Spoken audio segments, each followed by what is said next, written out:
Hello everyone, welcome to PLB Disc Golf and the post-production coverage of the Greater Peoria Open. In this video, we'll have the Round 2 Front 9 at Northwood Park in Morton, Illinois. My name is Payton Drake and I'll be commentating on the coverage for the weekend. Now everyone here is familiar with Northwood Park, especially from Ledgestone that occurs every August, but rarely do we get to see it being played by our local and regional pros and amateurs. This course poses one of the greatest challenges to any level of disc golfer. I want to thank Phil, who is kind of sneaking up on our coverage here, for getting us this coverage. I also want to mention our round 1 leaders, which will be our card for today. And I will let those players introduce themselves off the hole of T1. Hey guys, my name is Mike Sale. My PDGA number is 46910. That's right. I grew up in Downers Grove, Illinois, but I currently live in Los Angeles, California. My sponsors are Dynamic Discs and OTB Discs. Thank you to them.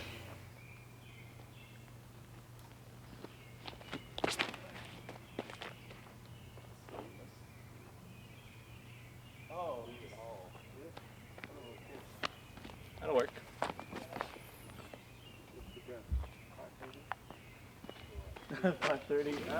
My name is Gary Patton, PDGA number 49643. I'm from Hickman, Illinois, and I'm sponsored by Plastic Addicts, Paragon, and MVP Disc Sports.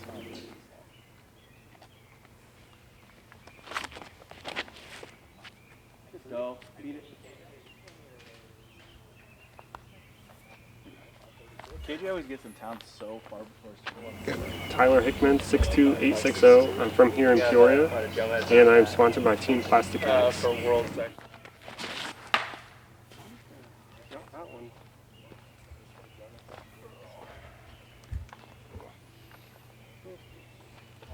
I'm Adrian Chevalier, PDGA number 104894, and thanks to my sponsors, Plastic Addicts and Bobby Jeter Peppers and Discs.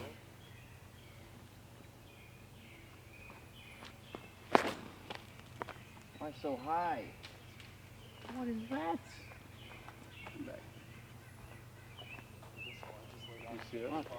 No. All right, bouncing back to our introductions, I kind of appreciate seeing 3 of our Plastic Addicts guys here on the lead card.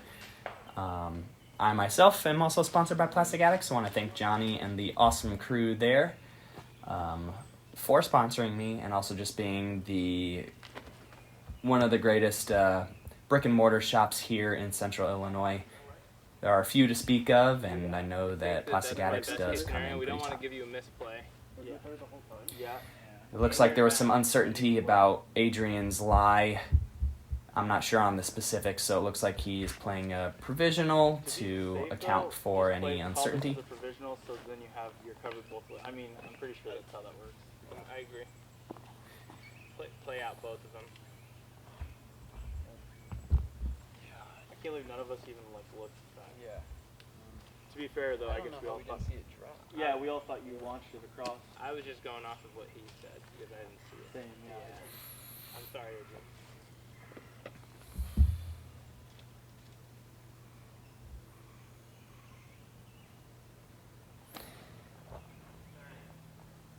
And we'll see Adrian's solid forehand all around the course today. And once again, I kind of wrapped up the last round 1's back 9 with knowing the PDGA rules. Every single player should be expected to be as close to an expert on the rules as possible so that you can mitigate any potential misplays and things of that nature. Good approach from Gary. Hole 1, pretty run-of-the-mill, super downhill shot. Really tough to get close to bird, but Mike here with a look at it. It gives it an admirable bid, and it glances off the bottom side of the cage. But a par on this hole is not hurting anyone.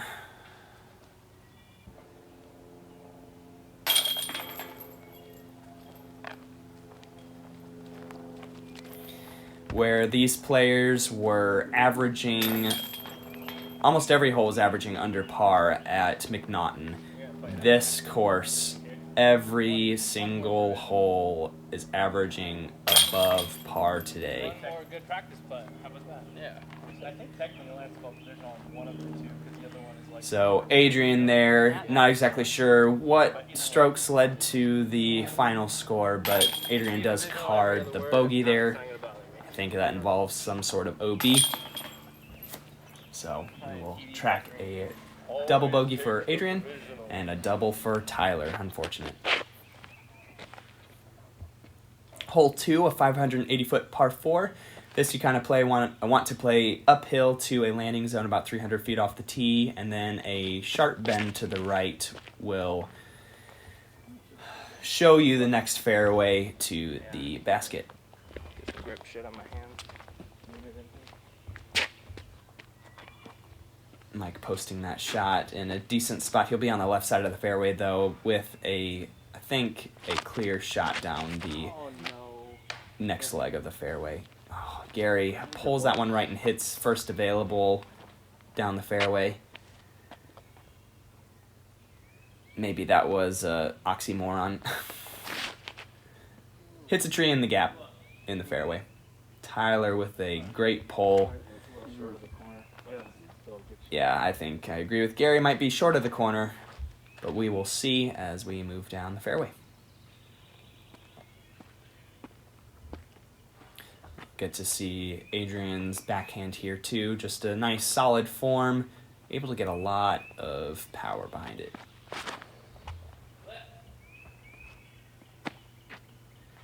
He plants his to the left side fairway, similar to Mike's. We'll see how these players attack the rest of the hole. So close to being great.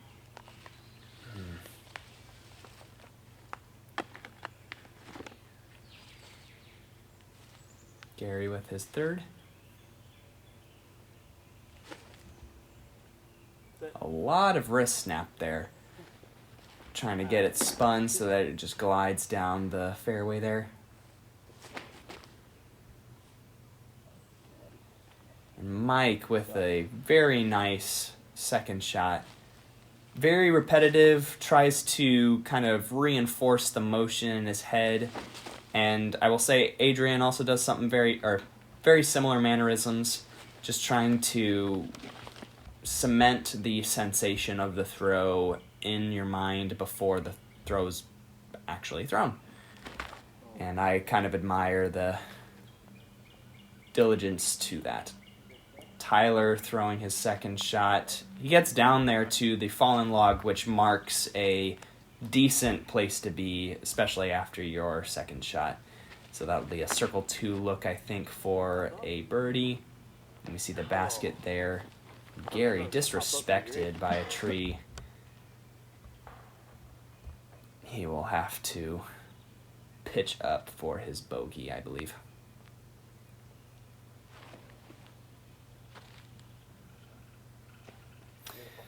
Great line from Adrian there.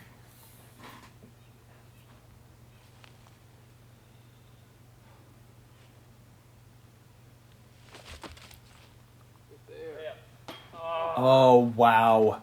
Amazing run from Gary. Just a tiny bit more and that would have been in. But that's nothing on him. That was an excellent bid.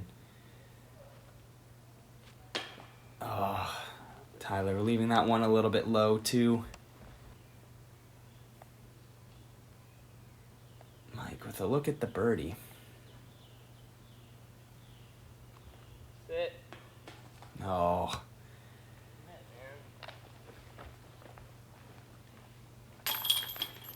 So as we tap out here with a double bogey, a few pars, I will mention, so a little bit of perspective.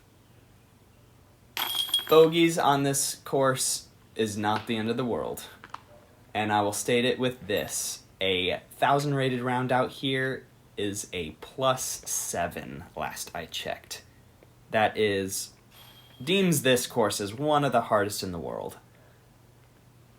And we've moved on to hole 3. I should actually commentate about what we're looking at here. A 604-foot par 4. A forehand shot is perfect for off the tee if you're a right-hand player. You just want to punch something about 250, maybe 70 feet straight and then fade off really hard at the end to get right. Tyler kind of leaves that a little bit low out of the hand, but that was the right line. Just needed some height. But it will dogleg to the right, and then it will kind of tail off to the left after a sharp bend to the right for your second shot. This is a very challenging tee shot, very technical. Lots of trees to be caught anywhere on this course, so last point was moot, because that's what Northwood is. But anyway, back to what I was talking through on hole 2. A +7 being a 1,000 rated round. I will tell you, myself being a 925 rated player, shooting my rating would be the equivalent of shooting an 18 over. 18 over. This course is hard. No, that was me. I'll let you guys rewind that if you want to know what happened. I will not commentate on it. So, just pitching around the corner if you're short of it is all you can do. Can't get much distance off of it. Tyler with his third. Pushing a forehand out. Oh. To the left side of the fairway. He's about 100 feet out from the pin, which, as I said, you want to throw this backhand shot, pushes pretty straight, and then we'll tail off just to the left of that huge sycamore tree down the fairway.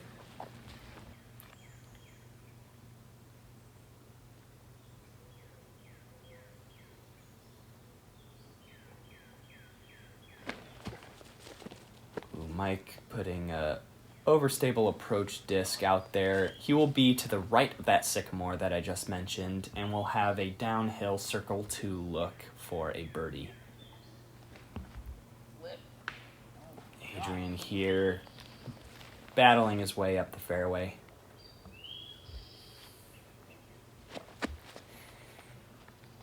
You're going to be hitting trees here, and the only thing you can ask is when you do hit a tree. Hyzer flip, jump putt, you know? Yeah. That is pretty cool, Gary. But when you do hit a tree out here, all you can ask is for good kicks. As, wow, Tyler runs the basket. That was a good line. Stay over. Come on. Oh, wow. And another good run from Adrian from way downtown.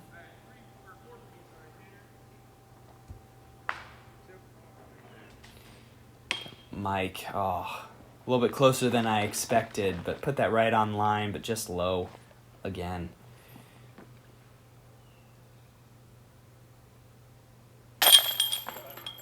Solid putt for bogey from Adrian. Like I said, just you got to take the bogeys and move on. Can't think anything of them. This course plays like none other, so you have to learn to just cope with the strokes that pile up.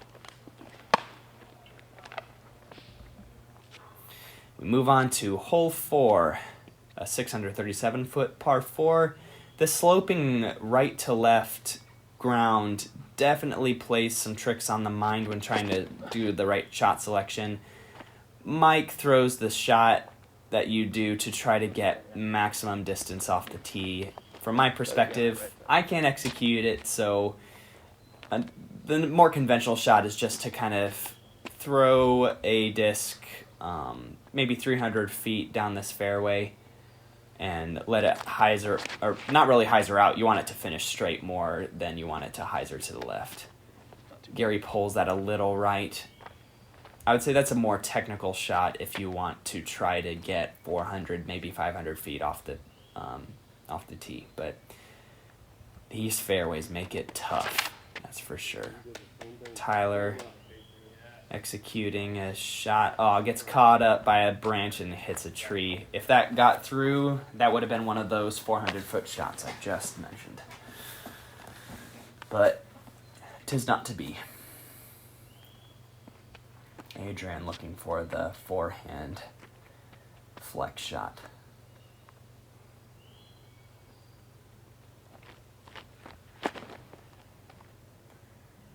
Gets it on Annie. It looks like it's fighting back. Oh, and I think it may have kicked something before it faded off. Or it could have just faded off really hard. But I'd say that's a good lie. Good throw. There's got to be some sort of strange like caveat that you need in a pro event. Gary throwing an Annie shot down the fairway. That should be on this side of a bridge that we'll see that lies about, I'll say 60 feet short of the basket. That's the minimum. Tyler also executes the same thing.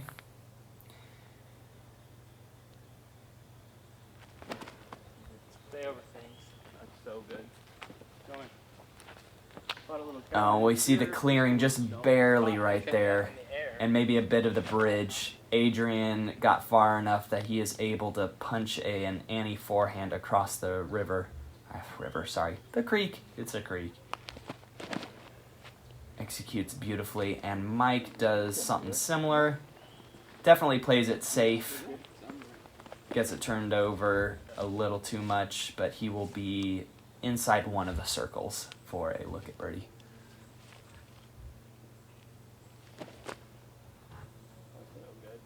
Just a comfortable forehand from Gary, and nearly gets the field See how that ace. popped up though? Like hole 2, it didn't pop up. That's why I was like, what the hell?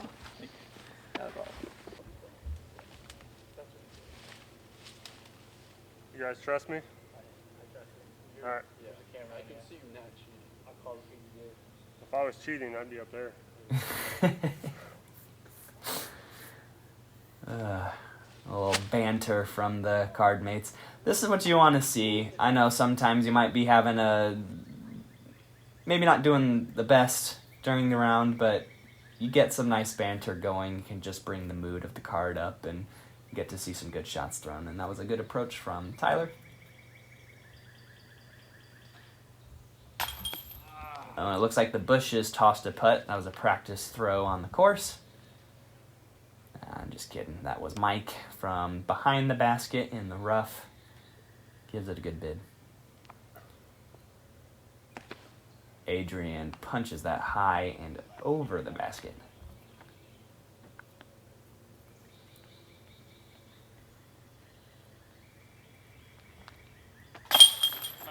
Great putt for par from Tyler.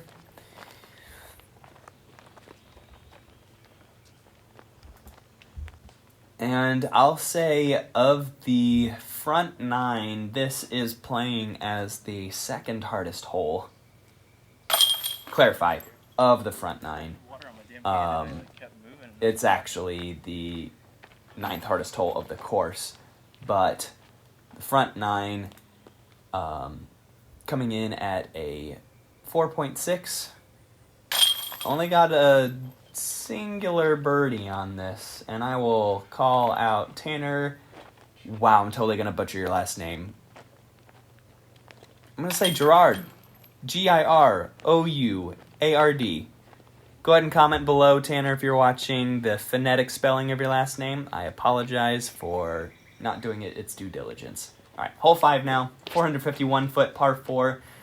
This one is 2 little chip shots put together. You want to punch a disc about 240 feet just beyond those logs laying in the fairway to then turn directly to your left and throw a shot that moves left to right to a basket about 200 feet away from your line. Very interesting hole. And we'll see if this card can execute.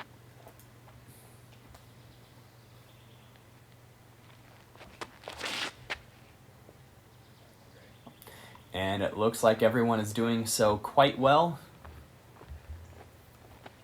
See if Adrian can show us a clean line too.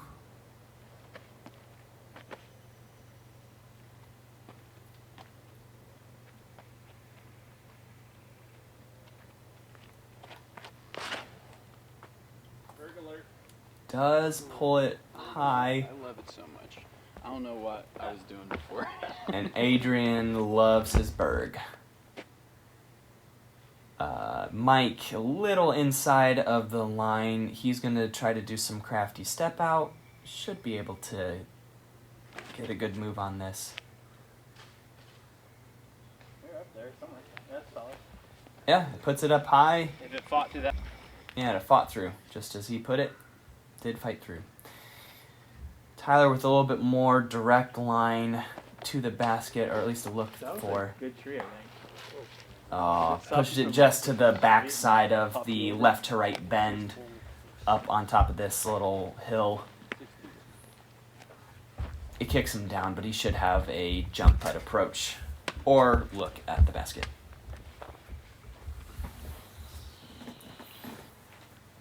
Adrian in one of the better spots of the landing zone.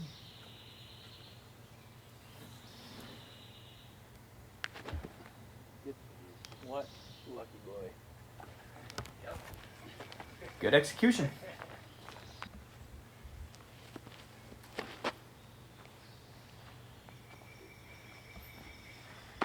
And Gary clears the gap. I think he pushes a little bit long on that one, but we'll see.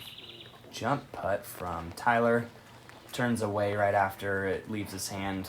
Wasn't what he wanted, but will be parked for his par. And Mike showing us how it's done. Little tough look on his second shot, but he executes beautifully, and he is birdied. What I will say is the easiest hole on the course, actually. And I was mistaken in saying that all of the holes were over par on the course today. This is the one exception. Oh my god, I didn't give it enough. And Gary didn't give it enough. It's one of those awkward putts where I was like, don't take your time, throw it in. Aw, Gary, that's the amateur thing to do. I do that all the time. That's my stat. Bad mistake. It's alright. Disc golf is a game of errors, and that was a birdie turned to par. But hole 6, a 947-foot par 5. This definitely poses a huge challenge if you cannot get off the tee. Table up. Yeah. And Mike got off the tee. That is a Still fine. perfect line. I think you can squeeze a little bit more distance with a backhand turnover, but it can be a little bit more finicky, and if you've got the forehand to just punch yourself 300 to 350 off the tee, that's all you need.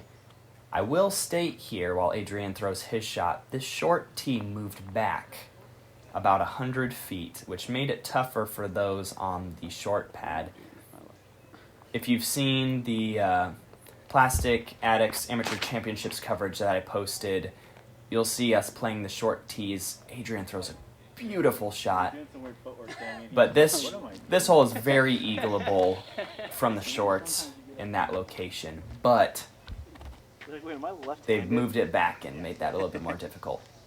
But all of that was trying to say, if you get yourself to the original shorts location, you can get yourself a pretty decent opportunity for birdie. And Gary leaves that one 2 left, and it hits the first tree. Bounces right. That's going to be very tough scrambling. And Tyler does the opposite, hangs it right, and it ricochets left. As Gary is scramble mode activated. Could barely see him. Same with Tyler. Cameraman can't even get a beat on him. Has to, pitch straight out. And now Tyler is in the long tee pad position, which is a solid birdie from, which would be his bogey now. So he's got a lot to fight for. And I think he pulls that to the right side of the fairway, but he got in the way before we could see where it ended up. Gary swinging his third. A little cut roll to the center of the fairway. He's going to have to fight for his bogey, but I think he can do it.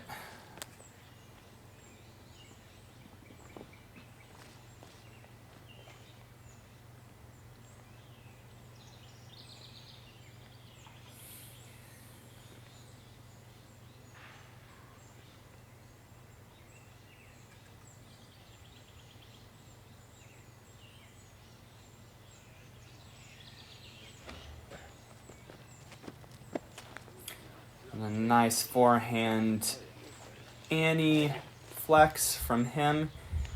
He's just landing to the right-hand side of the turn so that he can kind of pitch his way around the corner, maybe get himself a look to the basket.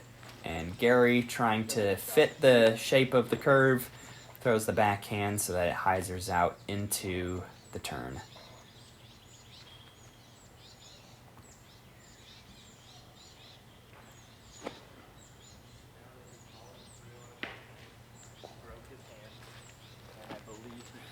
And Adrian just throws a shot down the fairway. He's going to be on the inside part of of the turn. If you're too short, it's so hard to just bite the bullet and just pitch around the corner. Kind of what Tyler's doing here. You can try to get aggressive on the inside line with some kind of lucky gap, but it's very unlikely that you can actually clear through it. So you have to throw either this forehand roller or just kind of jump putt it down to the curve. Come on. And I think Adrian actually goes down to the rough on the right-hand side of the turn. That's going to be rough. Okay. And that is a purist line from Mike. Very lucky. That was his third shot, I believe. He is executing this hole beautifully. And Adrian is scrambling from deep in the woods. Wow. Yeah, executes an excellent forehand that gets up into circle. I've lost track of strokes by this point, so I don't know what anybody is looking to score here. I know that Tyler and Gary are going to be over par for early tree hits, and that's a good story for the entire course. If you just don't get off the tee clean, there's no chance of getting birdies.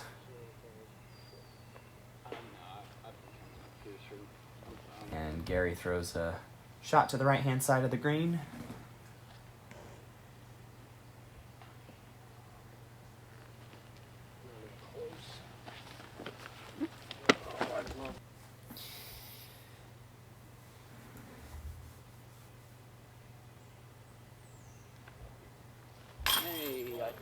And an excellent and confident putt from Adrian.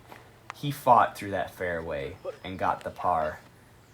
That is a good score for this hole. Finish your sentence, Payton. Nice. That was a lot of metal to strike, but it was high and left, not the sweet spot of the basket, and it drops out of the cage. Mike carding the birdie. Thank you. The only opportunity here on the card. And as these guys tap out, I'll call out the birdies here on this hole is just Benjamin Wagner and Mike Sale. And before I introduce hole 7 here, I will state if you got a birdie on this course, that in itself is a highlight. No matter what hole you're on, with the only exception being hole 5 being the easiest hole. Good on you if you get a birdie on this course. And also if you don't lose any discs. That's a good goal to have. But here at hole 7, a 325-foot par 3. I'll say it again, this is kind of a finicky hole for me. I think a tree was cleared off in this fairway somewhere to maybe open up the gap just a tiny bit down the fairway. But this is just a very hit-or-miss hole. There wasn't a true shot down the fairway to get to the basket, or at least get to circle for a consistent birdie look. but that might have changed.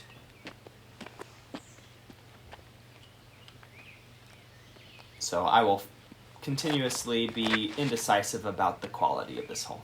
But anyway, we see Gary slice and dice this hole, throws the left-hand side gap.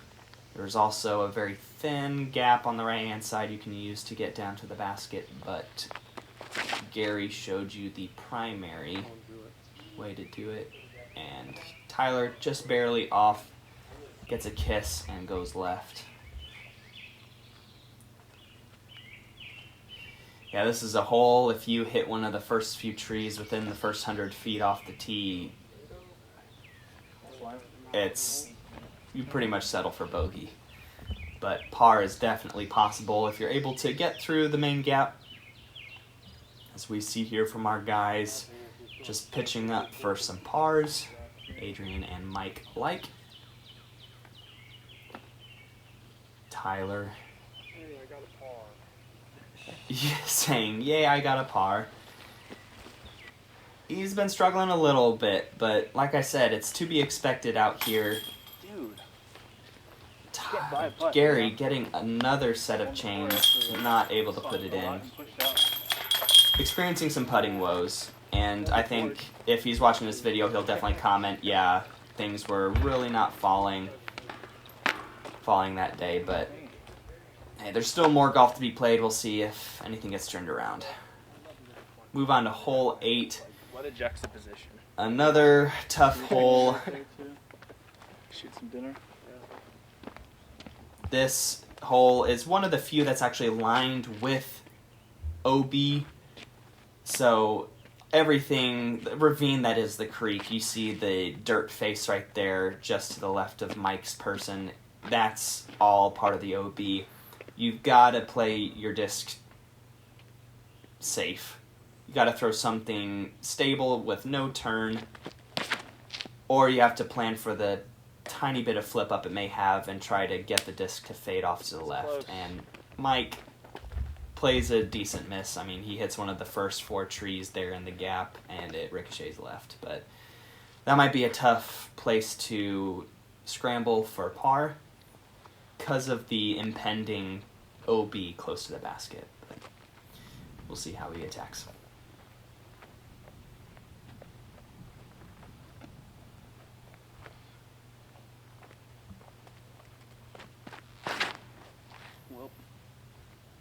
Yeah, Adrian throwing that disc that barely turns. And he ends up pulling his line a little to the left, so that just kind of plants itself halfway down the fairway. But that should be a decent place to scramble for par. Gary throwing the purest line.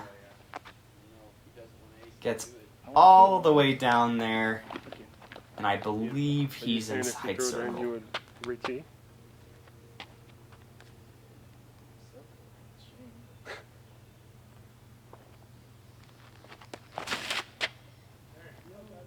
And Tyler, oh no. Oh, okay, he's clean. Oh, sorry, he's not clean. Obviously he hit a tree. Gary, is it past the wood logs OB? Yeah, the stakes are against the back. Against the back of the wood. Like the technically, other side. you look at it almost like an OB line itself. I think. Okay. Got it. I don't. These guys are discussing the retainer wall behind the basket. Kind of acts as a backstop for the green. There is an OB line defining long as OB, but it doesn't matter because Mike actually hangs it out right and it goes OB right. But providing some clarification to the out-of-towner, Mike being from California, happy to have you here participating. A raccoon. I think they're saying that's a raccoon carcass, but I have no idea. The things that happen here in central Illinois and on the disc golf course, anything can happen in the woods. That's a jump putt approach from Adrian, and I believe he's going to be He close. went around that, didn't he? Like this side? Yeah. I thought I'd put enough on it because out of my hand I was like, oh, that's gonna work, and then it flaxed super hard. Probably so like I think here. Where Adrian's at, probably. Cool. Thank you. Yeah. And it's up to the card to give the right spot to the players that go OB. So always check in with everyone, making sure that you get a good spot. Get the right spot, not a good spot, because not. Dude, I can't putt right now. I have the yips. Sorry, Gary, I was talking while you were putting. But not all right spots are good spots. Mike taps in his bogey. I'm like scared of the basket. Jesus, dude. Adrian taps in a good par. And oh no. I was going to say, as these guys clean up here, Tyler turned bogey. Sorry if that was because of me, Tyler. This hole averaged a half stroke over par, so although theoretically it's reachable and has a reasonable fairway, it still plays really tough with that impending OB. So, hole 9, 732-foot par 4. This one is tough. I like this one from the short tees just because you don't have to battle this uphill right off the tee. And additional 150 feet, I think. But Keep going. That's fine. But no birdie, but this is a very rewarding birdie if you can get it. Adrian throws a decent shot, gets a ways up the fairway.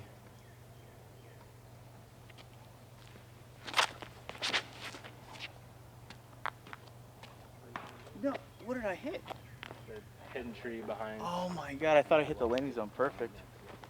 And Gary discovering the first phantom tree. Just kidding, there's a billion phantom trees on every single course in the world, so I like to hit them too.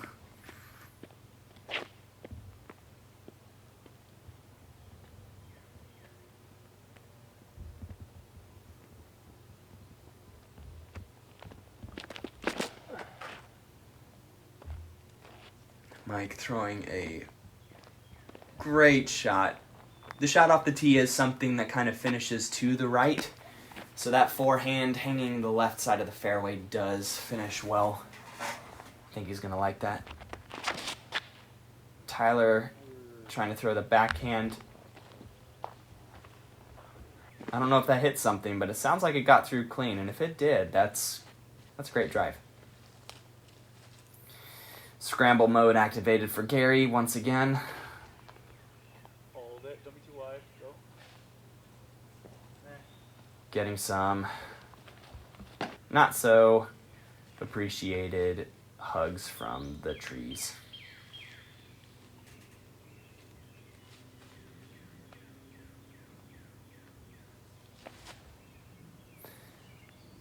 Tyler in a pretty good location. Down the lane. Yeah, found a lane, punches a forehand down as far as he can. He still may be short of the basket, though.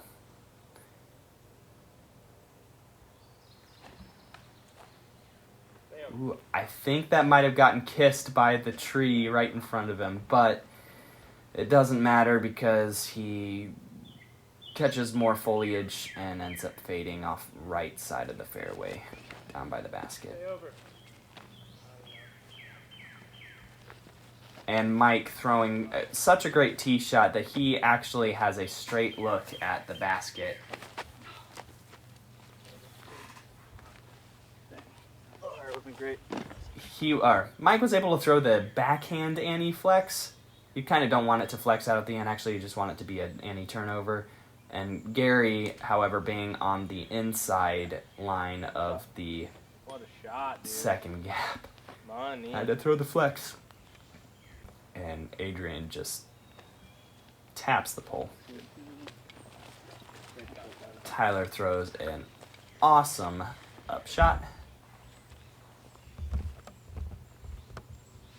Gary wants to put this close too. Hey, go. Good luck. Oh yeah, great up shot from him.